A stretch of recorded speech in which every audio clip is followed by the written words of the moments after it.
Welcome back to our summer Bible study in the Psalms and our journey through Psalm 22. So one of the things I like about Psalm 22 is I do think it is kind of a reflection of the life of faith and this back and forth between the experience of the present, which may feel like God's not present, and then the remembrance of times where God has been active, where God has been present. And we've walked through with the psalmist to the point where God is now delivered. And the next piece is to give thanks and to not forget. And I think that's the easy thing to do, to where, God, you've answered my prayers. Now I can just go on like normal.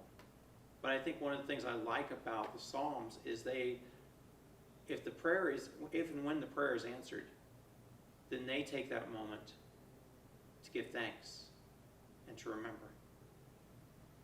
So Psalm 22 continues. I will tell of your name to my brothers and sisters. In the midst of the congregation, I will praise you. You who fear the Lord, praise him. All you offspring of Jacob, glorify him. Stand in awe of him, all you offspring of Israel. For he did not despise or abhor the affliction of the afflicted. He did not hide his face from me, but heard when I cried to him.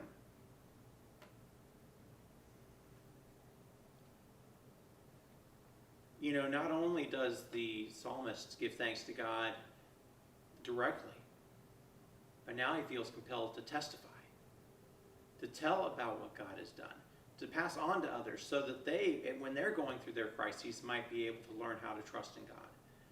And to know that God is a God who does not turn away from those who are in suffering. In fact, the very nature of the God who we encounter in Scriptures cannot turn away from suffering, even when that suffering may be deserved.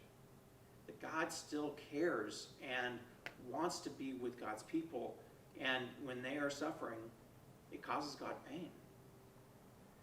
So he doesn't hide from them. He doesn't hide his face from them or his favor from them, but he hears when they cry. And again, that's one of the things about prayer that we believe is that God hears.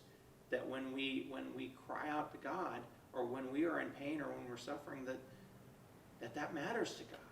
And that God not only hears, but God acts. And so I think for us, the pattern is also that when God has acted on our behalf, then we too are to tell our brothers and sisters.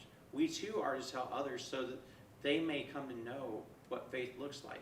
And so that in their times when it's difficult, they may be able to trust in God as well. We'll be back tomorrow. The praise continues.